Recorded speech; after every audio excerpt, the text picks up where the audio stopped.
네, 오늘은 11월 26일입니다. 금요일입니다. 새벽 예배 나오신 우리 성도님들을 환영합니다. 추수감사절이 오늘까지 지속이 됩니다. 복된 하루가 되시길 주의 이름으로 축복합니다. 우리 말씀 나누기 전에 공동기도 제목으로 기도하는 시간 갖도록 하겠습니다. 기도하시겠습니다. 홍석화 집사의 암을 치료해 주십시오. 배옥준 집사의 뇌졸중을 치료해 주십시오. 언어가 회복되고 오른쪽 팔다리에 힘이 생겨나도록 해주십시오. 곽은나 집사의 허리를 치료해 주십시오. 권하 집사가 다시 걷도록 해주십시오. 오길선 어리가 회복이 잘 되게 해주십시오. 이승학 성도의 뇌종양 치료가 잘 되게 해주십시오. 우한 폐렴으로부터 우리를 지켜주십시오. 예수님의 이름으로 기도합니다. 아멘. 오늘 본문의 말씀은 욥기 31장 24절에서 40절까지 말씀입니다. 어제 말씀에 욥이 자기가 범죄하지 않는 이유에 대해서 설명을 했습니다. 죄인이 당하는 하나님의 목, 하나님께서 죄인에게 주시는 몫이 있습니다. 범죄하거나 죄를 지으면 하나님께서 반드시 그들을 치시고 파멸에 이르도록 하십니다. 징계를 내리십니다. 이 말을 하죠. 그래서 자기는 범죄하지 않았다. 나는 죄 짓지 않았다고 이야기했습니다. 그러면서 오늘 24절에서 40절까지 말씀해 보시면요. 욥이 자기가 평생 동안 어떻게 살아왔는지 자기의 일상의 삶을 말합니다.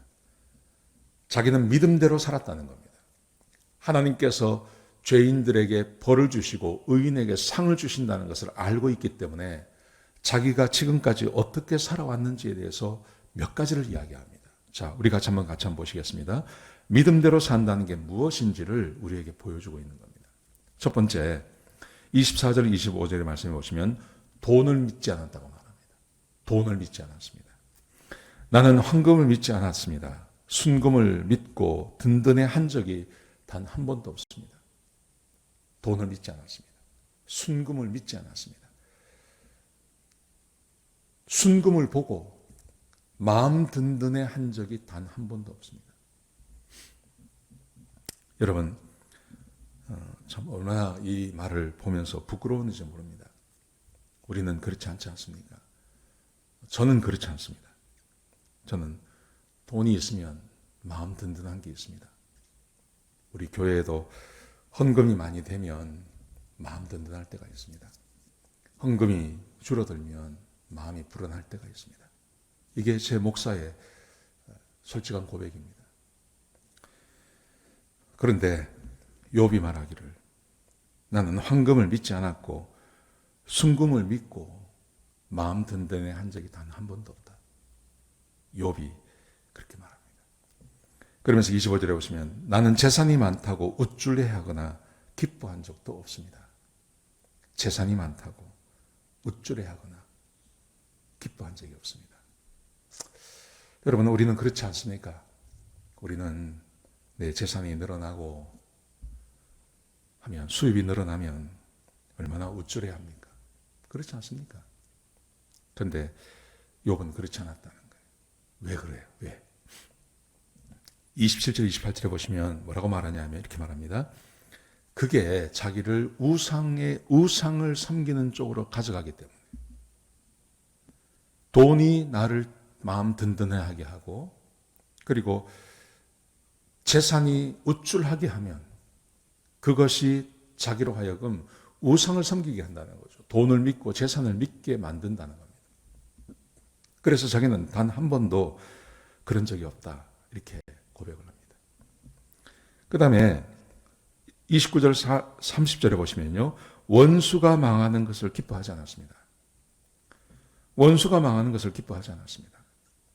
원수를 사랑하라. 산상수훈에서 그렇게 말하지 않습니까? 하나님께서. 그런데 자기는 원수가 망하는 것을 기뻐한 적이 한 번도 없습니다. 그러면서 29절에 보시면요. 또 내가 내 원수가 많은 것을 보고 기뻐한 적이 없습니다. 흐뭇해한 적도 없습니다. 나는 내 원수를 저주한 적도 없습니다. 예수님께서 우리에게 산상수훈을 말씀하시면서 원수를 사랑하라고 말씀하셨습니다. 그걸 지금 했다는 겁니다. 자기가 했다는 겁니다. 참 놀라운 게 원수를 사랑하라라는 말은요. 구약이 없어요. 구약 성경에 그것에 대해서 이야기하지 않습니다. 이웃을 사랑하라라는 말은 있어도 원수를 사랑하라는 말은 예수님께서 하신 말이에요. 그런데 욥이 이걸 알고 있었어요. 얼마나 대단한지 모릅니다. 그 다음에 31절 32절에 보시면요, 나그네를 돌보았습니다. 나그네를 돌보아 주었습니다. 내 집의 일꾼이 하는 말을 들어보십시오. 31절에 그렇게 말합니다. 나그네 치고 자기 주인이 주는 고기로 배불리 먹지 않은 사람이 있는지. 나그네가 지나가다가 자기 집에 들어오면 가장 좋은 고기로 그들을 대접해서 배불리 먹도록 해주었습니다. 31절에 그렇게 말하고, 그걸 자기가 말하는 게 아니라 내 집에 종들에게 한번 물어보십시오. 그렇게 말합니다. 증인이 있다는 말이죠. 거짓말이 아니란 말이죠. 32절에 보시면, 나는 나그네가 길에서 자도록 버려둔 적이 없습니다. 나의 문에, 집의 문을 항상 열어놓고 누구든지 들어와서 자도록 해주었습니다. 하나님을 믿었기 때문에 그렇다는 거예요. 하나님 믿었기 때문에. 하나님께서 나그네와 과부와 고아를 돌보라고 말씀하셨습니다. 그 말씀을 믿었기 때문에 자기가 그렇게 살았다는 것입니다. 그리고 33절부터 35절에 보시면 죄를 숨기지 않았습니다. 자기는 잘못한 것이 있으면 그것을 드러냈다는 겁니다. 그러면서 이렇게 말합니다. 나는 죄를 지었으면 숨겨둔 적이 없습니다. 다 드러냈습니다. 공개적으로 사과하고 죄를 드러냈습니다. 그러면서 34절에 보시면, 그래서 사람들이 수군대는 것을 두려워하지 않았습니다. 사람들이 비웃는 것도 두려워하지 않았습니다. 이게 무슨 말이냐면, 자기는 지금까지 그렇게 살아왔다는 겁니다. 지금 자기가 사람들에게 비웃음을 당합니다. 사람들이 막 자기를 비웃고 사람들이 수군대고 하는 소리를 듣지 않습니까? 내가 이걸 두려워해서 내가 죄를 지은 것을 죄를 안 졌다고 말하지 않는다는 거예요. 자기는 지금까지 그렇게 살아왔다는 겁니다. 자기는 죄가 있으면 죄를 다 드러냈고, 그래서 저 욥이 평소에 하나님의 복을 받고 죄를 짓지 않은 줄 알았는데, 저 사람이 저런 죄를 짓네 하고 사람들이 비웃고 수군거리는 것을 나는 두려워하지 않았습니다. 그거 다 받아들였습니다. 그래서 지금 내가 완전히 망한 상황에서 무엇이 두려워서 내 죄를 말하지 않겠습니까? 이거 아닙니다. 죄를 숨기는 거 아닙니다. 그렇게 말하는 거예요. 대단하죠? 거기다가 38절부터 40절 말씀해 보시면, 값을 치르지 않고 먹은 적이 없습니다. 그래서 이렇게 말합니다. 38절에 보시면, 내 땅이 내게 한 번도 원망한 적이 없고 내 밭고랑도 내게 불평한 적이 없습니다. 땅이, 밭고랑이 불평한 적이 없다는 말은, 하나님께서 이 땅도 6년을 일하면 한 해를 쉬라고 그렇게 하나님께서 말씀하셨어요. 자기가 그거 하고 있다는 거죠. 땅에게도 그 일을 하고 있다는 겁니다. 언제나 값을 치르고 땅의 소출을 먹었지, 내가 한 번도 나는 대가를 치르지 않고 남의 것을 빼앗은 적이 없습니다. 만약 그런 적이 있었다면 내 땅에 잡초가 나고 잡초가 무성하게 자라다고 내가 할 말이 없습니다. 자기는 한 번도 하나님의 말씀에 부정해서 값을 치르지 않고 뭔가를 빼앗고 먹은 적이 단 한 번도 없습니다. 욥이 자기 이야기를 하는 거예요. 지금까지 자기가 어떻게 살아왔는지를 이야기를 하는 거예요. 5가지를 이야기합니다. 돈을 믿지 않았습니다. 원수가 망하는 것을 기뻐한 적이 없습니다. 나그네를 돌보아 주었습니다. 나는 죄를 숨기지 않았습니다. 죄를 지었으면 고백했습니다. 그리고 대가를 치르지 않고 뭔가를 먹은 적이 단 한 번도 없습니다. 자기는 이렇게 살아왔다는 것입니다. 그러면서 욥이 자기의 속마음을 이야기하는데요. 35절에 보시면 이렇게 말합니다. 하나님께서 내게 대답해 주셨으면 좋겠습니다. 내 잘못이 무엇인지. 내 원수가 내 죄가를 기록해서 그것을 고소장을 만들었으면 좋겠습니다. 누군가 내 잘못을 본 사람이 당신은 이런 죄를 졌습니다 라고 그 고소장을 만들어서 나에게 준다면 좋겠습니다.